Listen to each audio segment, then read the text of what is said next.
Jangan lupa subscribe YouTube channel Metro TV News dan jangan lupa nyalakan notifikasinya. Bagaimana pemerintah melakukan pengaturan ulang pendistribusian vaksin COVID-19 dan bagaimana dengan stok vaksin saat ini? Untuk informasi selengkapnya kita bergabung dengan Putih Sari, anggota Komisi 9 DPR RI. Selamat siang Ibu Putih. Ya, selamat siang Reno. Ya, Ibu Putih, data terakhir Kemenkes melaporkan ada 26,7 juta vaksin yang kadaluarsa dan kemungkinan akan dimusnahkan.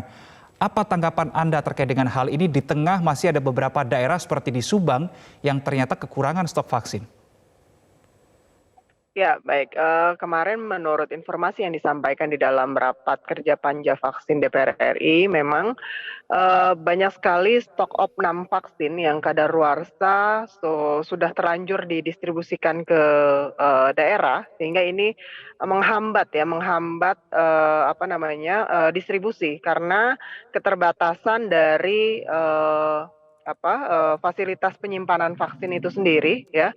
Banyak vaksin yang harus yang akhirnya harus mengendap ya di daerah gitu ya, karena memang tidak bisa dipakai lagi, dan ini kami mendorong kemarin untuk yang memang kalau memang sudah memasuki masa kadaluarsa dan tidak diperkenankan, saya kira untuk adanya perpanjangan masa kadaluarsa, untuk bisa segera dimusnahkan gitu, sehingga tidak menjadi hambatan untuk proses distribusi vaksin, baik vaksin COVID maupun juga program vaksin lainnya.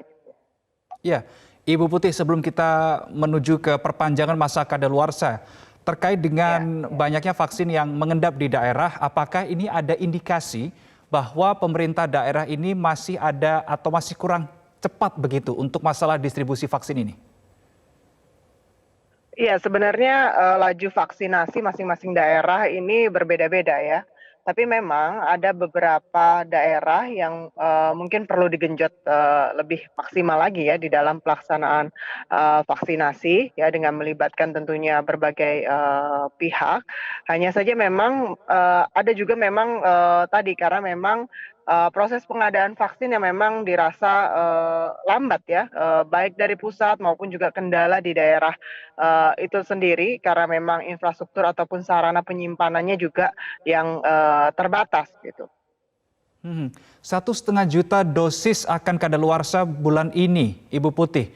Bagaimana tanggapan Anda dengan hal ini? Apakah sudah ada koordinasi arahan tertentu bersama dengan pihak pemerintah, dalam hal ini adalah Kementerian Kesehatan? Ya, kami merekomendasikan memang kemarin sebenarnya ada 7 juta yang memang sudah dinyatakan kadaluarsa dan tersebar ke daerah, dan 1,5 yang akan kadaluarsa di bulan April ya. Dan ini kita minta untuk segera ditindaklanjuti, termasuk juga pemusnahannya seperti apa ya.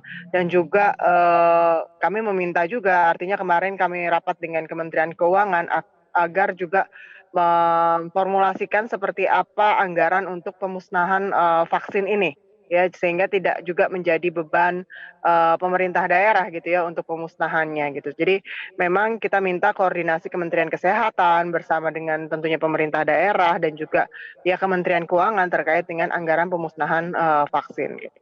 Ya, ada vaksin yang tidak bisa diperpanjang masa kadaluarsanya, ini berarti harus dimusnahkan seperti itu ya.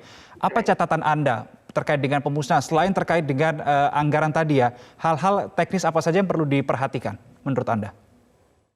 Ya, tentu bagaimana kita bisa lebih memikirkan kembali di dalam menerima vaksin, terutama yang hibah ataupun juga mungkin yang dibelanjakan oleh negara ya dengan proses bilateral.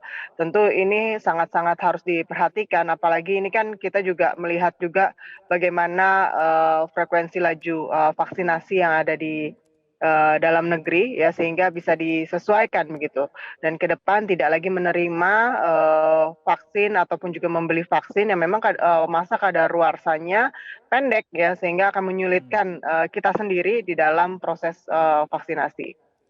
Ada beberapa jenis vaksin, Ibu Putih, tadi yang disampaikan oleh rekan Anggi Hasibuan yang bisa diperpanjang masa kadaluarsanya, entah itu ada yang 9 bulan maupun ada yang 12 bulan.